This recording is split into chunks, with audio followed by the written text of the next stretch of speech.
أعوذ بالله السميع العليم من الشيطان الرجيم. بسم الله الرحمن الرحيم. السلام عليكم ورحمة الله وبركاته. إن الحمد لله نحمده ونستعينه ونهديه ونستغفره ونعوذ بالله من شرور أنفسنا ومن سيئات أعمالنا. من يهده الله فلا مضل له ومن يضلل فلا هادي له. سبحانك لا علم لنا إلا ما علمتنا إنك أنت العليم الحكيم. ولا حول ولا قوة إلا بالله العلي العظيم. أما بعد.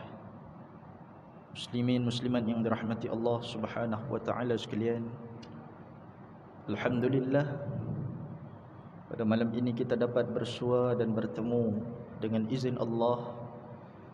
Mudah-mudahan pertemuan kita pada malam ini dilimpahi rahmat, redha, keampunan dan kasih sayang daripada Allah Subhanahu wa taala insya-Allah. Pada malam ini saya ingin berkongsi dengan muslimin dan muslimat sekalian sedikit tadabbur daripada ayat Al-Quran yang biasa kita baca daripada sejak kecil, iaitulah surah Asy-Syams, yang mana di dalam ayat ini ada satu part, ada satu bahagian yang Allah Subhanahu wa taala nak menyuruh kita supaya kita memilih jalan hidup yang benar. Bahkan Allah Subhanahu wa taala nak mengingatkan kita tentang apa yang kita pilih di atas dunia ni ada kesan, ada konsekuensinya. Iaitu pada ayat yang ke-7 sehingga ayat yang ke-10. Saya nak buka tadabbur surah Asy-Syams ini dengan sebuah kisah, di mana kisah ini pernah disabdakan oleh Nabi sallallahu alaihi wasallam. Bahkan kisah ini terus dibawa oleh para sahabat, antaranya Salman Al-Farisi. Nabi sallallahu alaihi wasallam dalam sebuah riwayat ada mengatakan, ada seorang lelaki masuk ke dalam syurga gara-gara kerana seekor lalat. Dan ada pula lelaki yang masuk ke dalam neraka juga gara-gara seekor lalat. Maka para sahabat nak dapat penjelasan macam mana satu orang boleh masuk dalam syurga kerana seekor lalat, dan macam mana ada orang masuk dalam neraka ini kerana seekor lalat pula. Maka sahabat pun tanya kepada Rasulullah, wahai Rasulullah, macam mana benda ni boleh jadi? Maka kata Nabi sallallahu alaihi wasallam, ada dua orang lelaki. Dia dalam satu perjalanan, dia melintasi satu kaum yang ada berhala. Dia lintas di satu kaum ni sembah berhala. Maka siapa pun yang lalu di kawasan kaum ni, mereka tidak akan dilepaskan untuk lalu, melainkan mereka harus mengorbankan sesuatu kepada berhala kaum tersebut. Dia macam ada tol, kena bayar tol. Hampa nak lalu kawasan kami ni, ada tol kena bayar. Dan tol dia ni bukan tol lagu Touch and Go kita ni. Tol dia apa?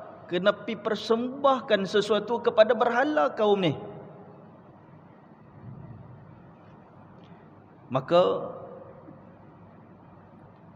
dua orang lelaki ni kebetulan lintas time tu tak bawa apa.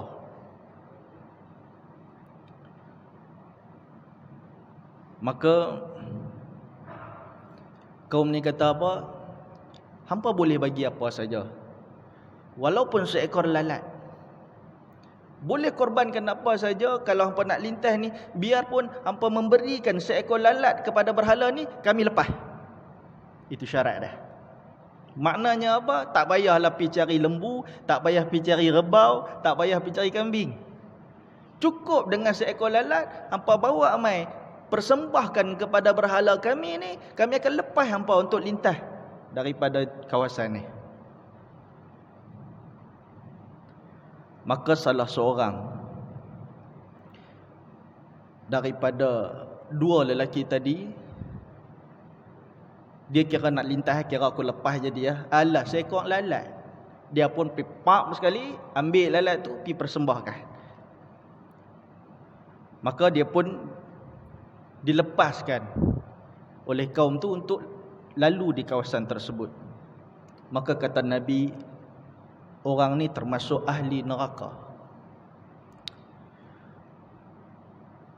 Dan bila dia paksa seorang lagi member dia, tadi dua orang mai, dia paksa seorang lagi member dia, korbankanlah walaupun seekor lalat. Dia kata, no, aku takkan mempersembahkan sesuatu pun melainkan kepada Allah Subhanahu wa taala.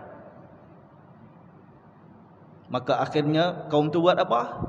Pancung leher lelaki tu. Kerana apa? Tak mau mempersembahkan sesuatu, walaupun seekor lalat. Kerana apa? Bagi dia, korban ni hanya untuk Allah. Maka dia pun dibunuh, dipancung. Maka kata Nabi SAW,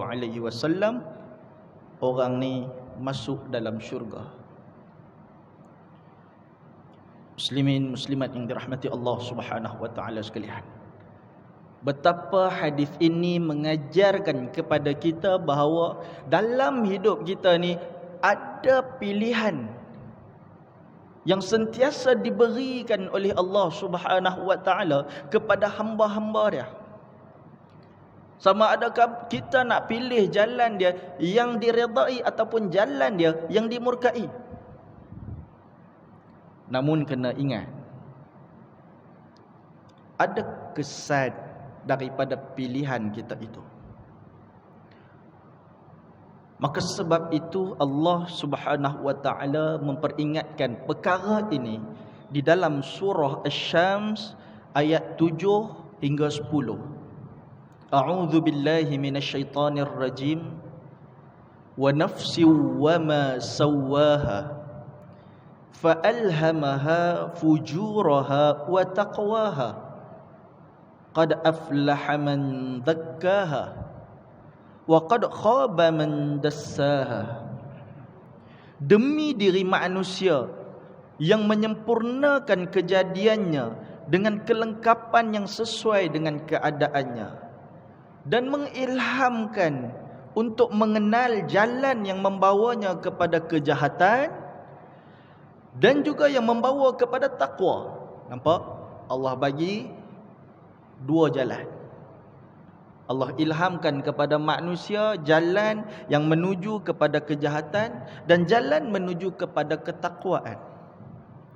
Sambung ayat tadi. Sesungguhnya berjayalah orang yang menjadikan dirinya yang sedia bersih bertambah-tambah bersih dengan iman dan amal kebaikan. Itu jalan ketakwaan. Dan sesungguhnya hampalah orang yang menjadikan dirinya yang sedia bersih itu susut dan terbenam kebersihannya dengan sebab kekotoran maksiat, jalan kejahatan. Sadaqallahul azim. Di dalam tafsir fi zilalil Quran, tafsir yang cukup terkenal, dikarang, ditulis oleh Asy-Syahid Said Qutb rahimahullah. Dia kata keempat-empat ayat dalam surah Asy-Syams ayat 7 sampai 10 ni banyak disokong oleh ayat yang lain. Antaranya dalam surah Al-Balad ayat 10, Allah Subhanahu wa taala menyebut wa hadainahun najdain, dan bukankah kami telah tunjukkan kepadanya dua jalan, iaitu jalan kebaikan dan kejahatan. Juga Allah sebut lagi dalam surah Insan ayat yang ketiga, inna hadaina hussabila imma syakiran wa imma kafura. Sesungguhnya kami telah tunjukkan kepadanya jalan hidayah, dan terpulanglah kepadanya sama ada dia bersyukur atau menjadi kufur.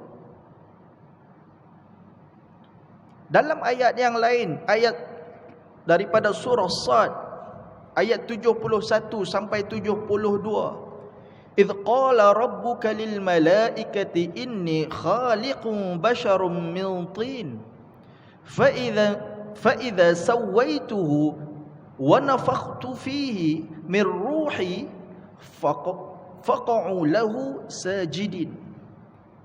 Maksudnya apa? Ingatlah ketika Tuhanmu menyatakan kepada malaikat, sesungguhnya aku akan menciptakan manusia daripada tanah, dan setelah aku sempurnakan penciptaan dan meniupkan roh ciptaanku kepadanya, maka mereka pun sujud kepadanya.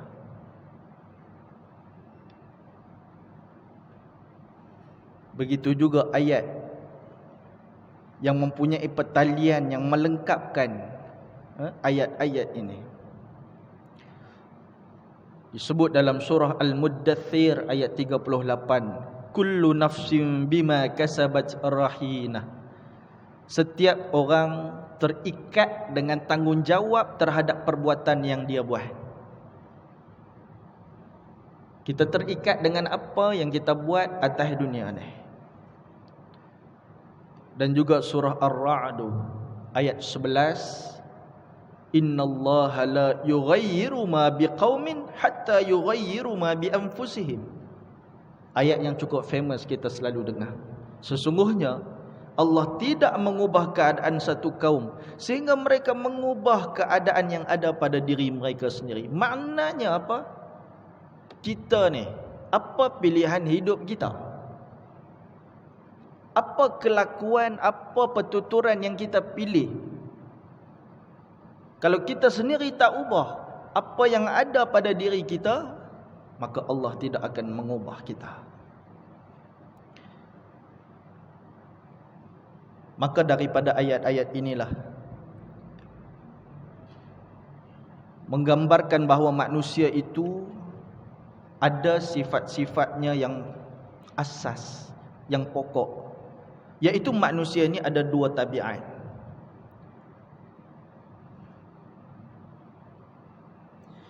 Maka bila manusia telah dilengkapkan dengan kesediaan yang sebegini, dan juga diberikan pilihan kepada mereka, maka terpulanglah kepada manusia itu nak pilih jalan yang mana.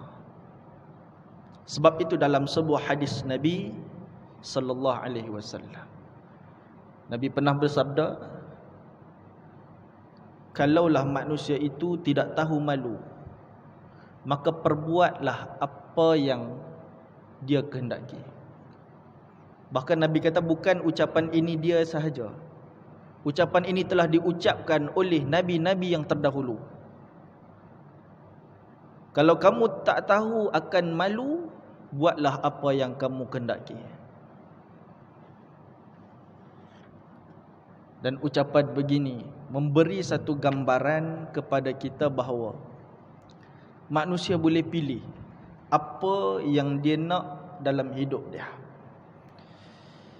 Muslimin muslimat yang dirahmati Allah Subhanahu wa taala sekalian. Memang manusia ini suka untuk bebas membuat pilihan dia. Tapi percayalah, manusia dia tak suka hidup dengan natijah, hidup dengan konsekuensi dia, hidup dengan akibat dia. Contoh, satu orang remaja, dia suka merempit. Contoh, satu orang remaja dia suka merempit. Dia sebenarnya ada pilihan untuk sambung belajar, dia ada pilihan untuk pergi kerja, untuk dapat duit, dia ada pilihan untuk berkahwin, ada anak dan isteri, Dia ada pilihan berbuat baik kepada mak dan ayah dia. Tapi itu semua dia tak mau. Dia suka apa? Dia suka bebas. Aku suka naik motor, aku suka merempit. Maka adakah bila dia merempit tu, terus Allah turunkan petir sambak dia? Tak. Samalah dengan orang yang buat jahat. Orang tukang jantina pergi dekat Mekah. Adakah time tu Allah sambak petir dia dekat Mekah tu? Tak lagi. So manusia ni akan buat apa? Dalam keadaan ni, tengok Allah tak bagi aku apa-apa pun, tak dapat akibat pun. Aku duk kaya situ lah, aku duk dihormati oleh masyarakat macam tu lah. Allah tak sambak aku dengan petir, tak kena kemalangan apa pun, boleh aja. Nampak? Bila manusia dia buat satu kejahatan dan Allah tidak balas on the spot, maka dia akan terus buat begitu. Dia akan terus. Macam remaja tadi, dia terus merempit. Dia tak mahu belajar, dia tak mahu buat baik, dia tak mahu melakukan kerja dan sebagainya. Itu pilihan dia. Tapi satu perkara yang kena ingat, kita hidup dengan kesan daripada pilihan kita. Merempit tadi contoh, risiko dia apa? Kemalangan.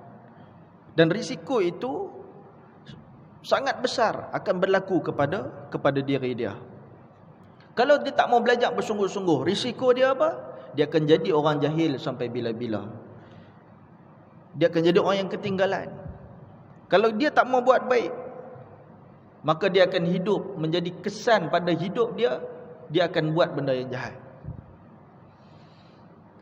Maka bila kita berdepan dengan kesan dan natijah yang macam ni, maka contoh kemalangan atas pilihan mak rempit tadi ni, atau dibenci kerana menjadi orang yang jahat, ataupun gagal kerana malas belajar, maka ketika itu layakkah dia berkata, Allah dah takdir aku jadi macam ni, nak buat macam mana?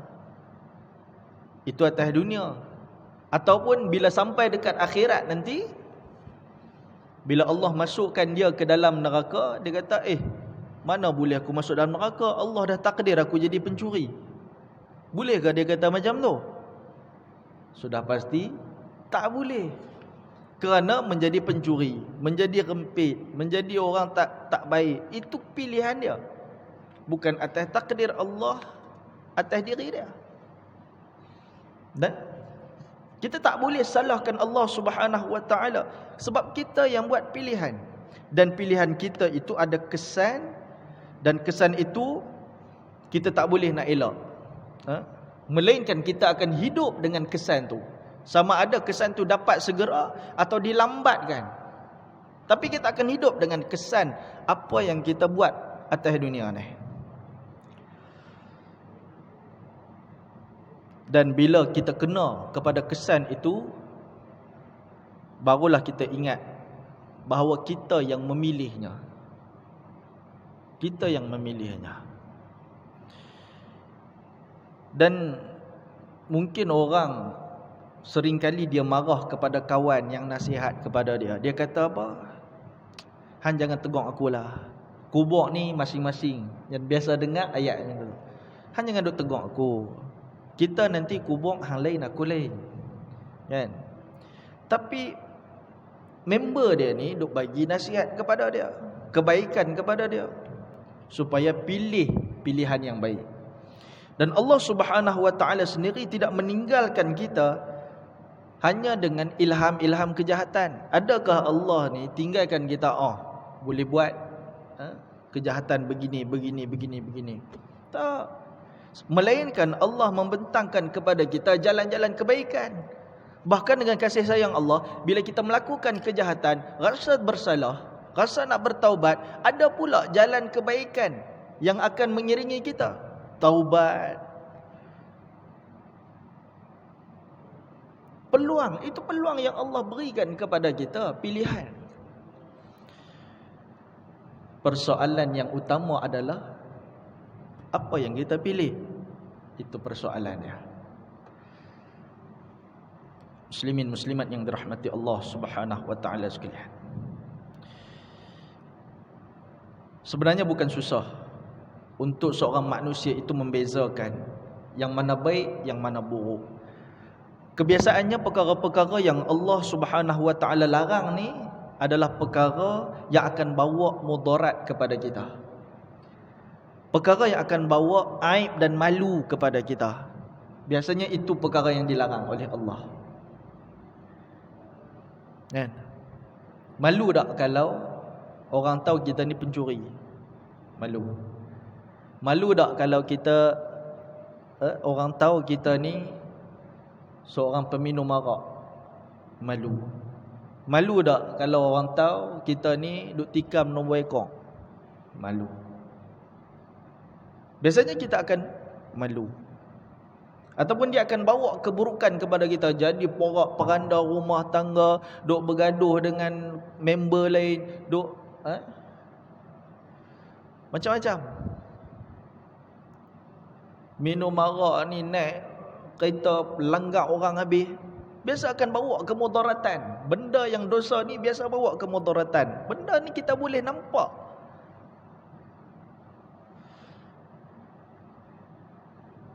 Dan apa-apa yang Allah perintahkan supaya kita buat, kita laksanakan, pasti ada kebaikan.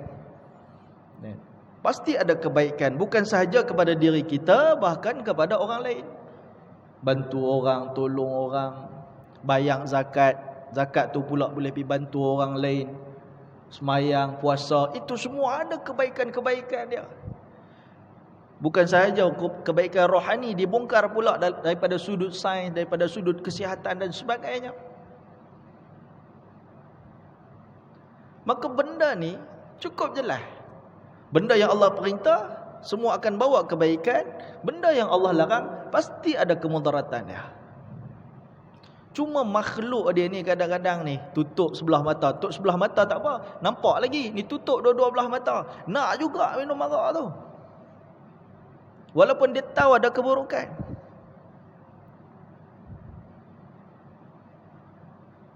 La haula wala quwwata illa billah. Kalau betul-betul manusia ni buka mata, dia akan nampak perintah Allah pasti akan bawa kebaikan. Bahkan larangan Allah pasti akan bawa mudarat. Bila telah jelas perkara ini di depan mata kita, dan pilihan kita seterusnya, sama ada nak pilih yang baik atau yang buruk, itu pilihan kita.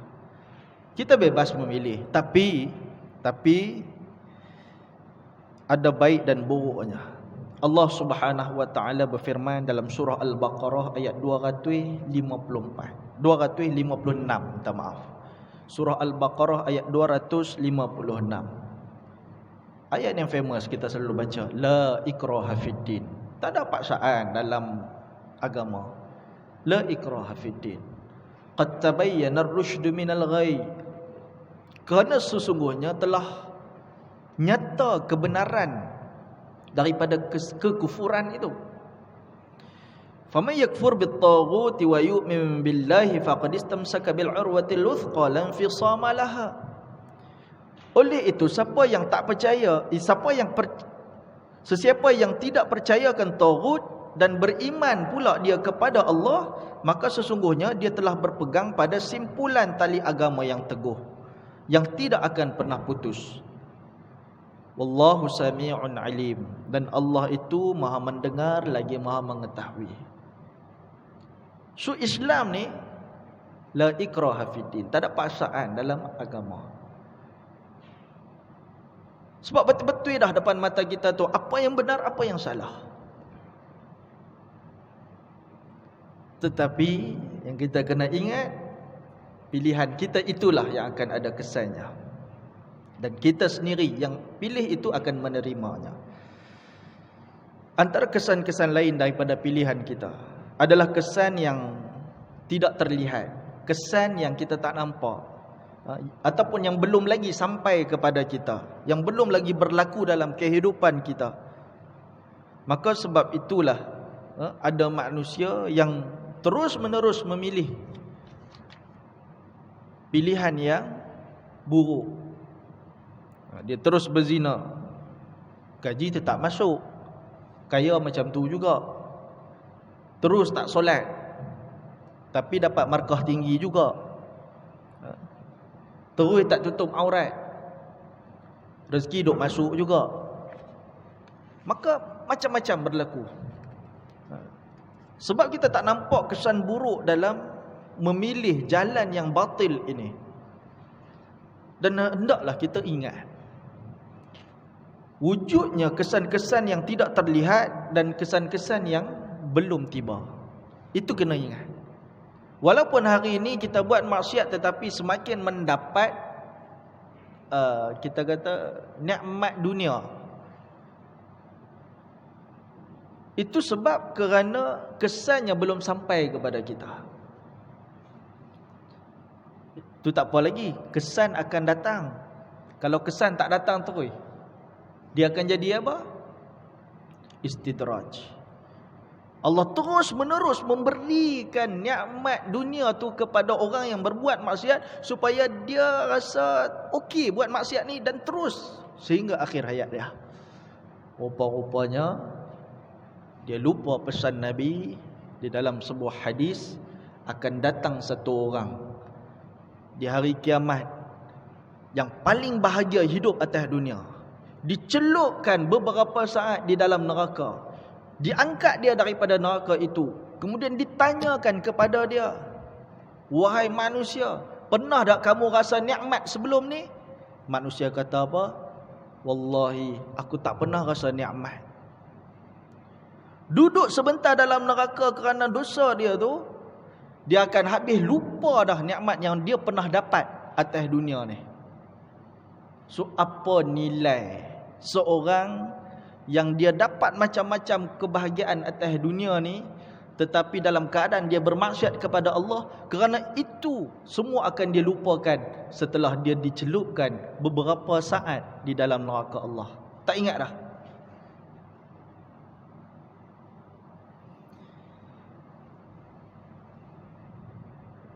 Rasulullah sallallahu alaihi wasallam juga pernah bersabda, sesungguhnya orang mukmin itu apabila melakukan satu dosa, maka terbentuklah satu titik hitam pada hati dia. Kalau dia bertaubat kepada Allah, kemudian dia stopkan dosa-dosa dia itu dan dia beristighfar, maka bersihlah titik hitam tadi ini daripada hati dia.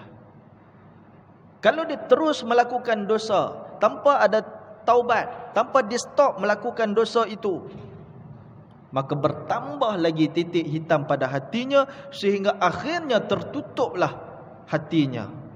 Itulah karat yang disebut oleh Allah Subhanahu wa taala di dalam surah Al-Mutaffifin ayat 14. Maksudnya, sesekali tidak, sebenarnya apa yang mereka lakukan telah mengkaratkan hati mereka, mengkarat dan menutupkan hati mereka. Ini kesan yang ada dalam hati yang manusia tak nampak. Tadi dia rasa dia okey kan, bila buat maksiat aku bahagia macam tu juga, tapi sebenarnya hati dia tengah kotor. Itu kesan yang dia tak nampak. Tetapi akhirnya bila sampai di depan Allah nanti, dia tak boleh nak patah balik dah. Siapa perasan hati dia karat? Kita tak perasan hati kita karat. Kita duk mengumpat orang, contoh. Kita duk tengok benda dosa, contoh. Kita duk dengar benda yang membawa kepada kekufuran, contoh. Kita buat tangan kita ni buat dosa, contoh. Kita tak nampak time tu hati kita ni duk tengah ada titik-titik hitam ni, duk tengah pi kepada karat. Kita tak nampak dan kita tak sedar. Begitu juga orang yang melakukan dosa di luar sana. Tapi itu sebenarnya yang sedang berlaku pada diri kita. Dan lama kelamaan kesannya itu akan terzahir juga dalam bentuk yang kita susah nak terima nasihat orang. Bila hati dah tertutup ni, orang nasihat, kita tak mau dengar lah. Duk tengok hang siapa nak nasihat aku. Ni ayat ni untuk orang lain lah, bukan untuk aku. Nampak? Nasihat tu tak masuk dalam hati dia. Disebutlah ayat Quran ke hadis Nabi, tak masuk dalam hati dia. Yang dia tahu apa? Tunggulah masa nanti saya bertaubat. Satu je. Tengok-tengok tak sempat, mati dulu. Allahu Akbar. Time tu lah barulah dia gigit jari dia, yang kata menyesal, aku kata dulu nanti bertaubat ni.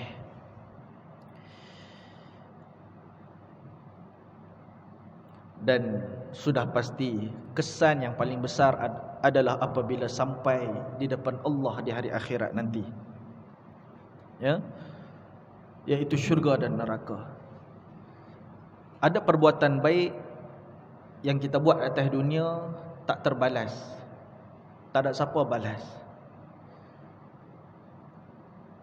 Jangan risau.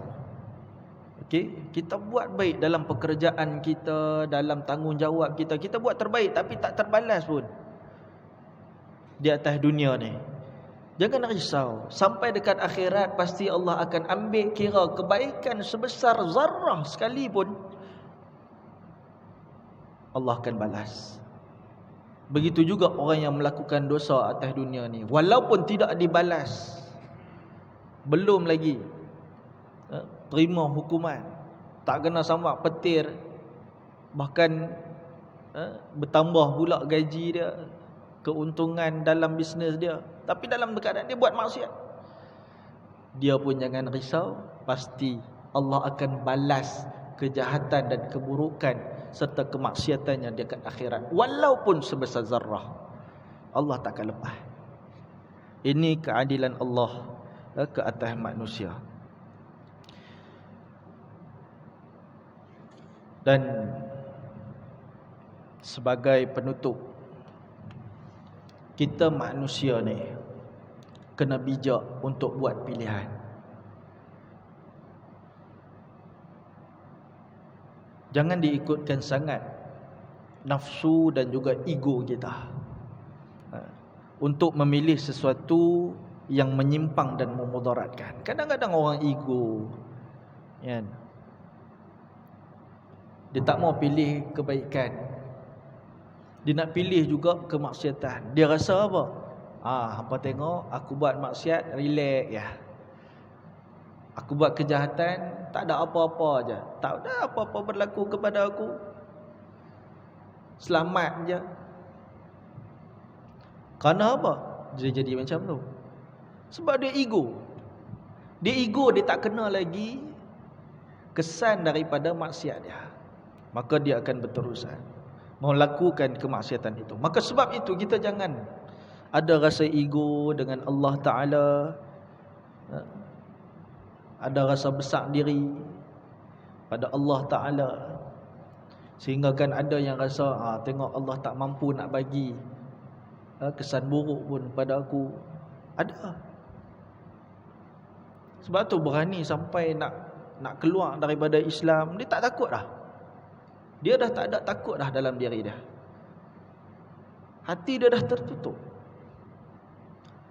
Dan bukanlah kita nak judge ataupun hukumkan seseorang hati tertutup. Kita pun tak nampak. Tapi kita tengok diri kita, apakah kita ada ciri-ciri ego tersebut? Ego tak mau buat apa yang Allah suruh, ego nak buat apa yang Allah larang. Itu ego. Ego dengan Tuhan pula tu. Dan kadang-kadang biasalah kita ini tertipu dengan godaan dan pujukan syaitan. Syaitan ni sentiasa duk pujuk kita hari-hari. Seawal subuh kita bangkit daripada tidur, itu pun syaitan dah goda kita. Nabi SAW pernah ingatkan bahawa ketika anak Adam itu tidur, syaitan akan mengikat kita dengan 3 ikatan. 3 ikatan. Tak kena ikat dah. Maka bangkit kita itu dengan nama Allah, satu. Kita ambil wuduk, kedua. Kita solat subuh, ketiga. Maka terlepaslah 3 ikatan itu. Jadi yang duk keras, yang duk berat nak bangkit tu, semua kena ikat lah tu. Semua kena ikat. Syaitan dia akan berperanan dalam nak menggoda manusia ini. Tidaklah dulu, awal lagi, belum azan lagi, satgi azan Allah, baru azan, ada masa lagi. Tidak pula lagi.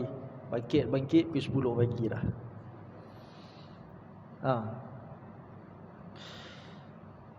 Maka pilihan kita nak bangkit atau kita nak ikut godaan syaitan itu, bisikan syaitan itu. Dan bagi yang telah terpilih jalan yang tidak baik, orang yang dah terpilih jalan yang tidak baik, sebelum kematian menjemput kita, maka kita ambil masa. Kita masih ada lagi masa untuk kembali dan membuat pilihan untuk U-turn. Buat U-turn, taubat. Dah jalan tak elok ke bawah ni, U-turn balik naik atas. Taubat kepada Allah Subhanahu wa taala, bertabahlah menjadi hamba Allah yang baik, masih lagi belum terlambat. So, kesimpulannya adalah hidup ini adalah pentas untuk kita buat pilihan. Setiap hari kita kena buat pilihan, dan ada sahaja pilihan kita hari ini yang mengubah jalan pilihan kita yang semalam.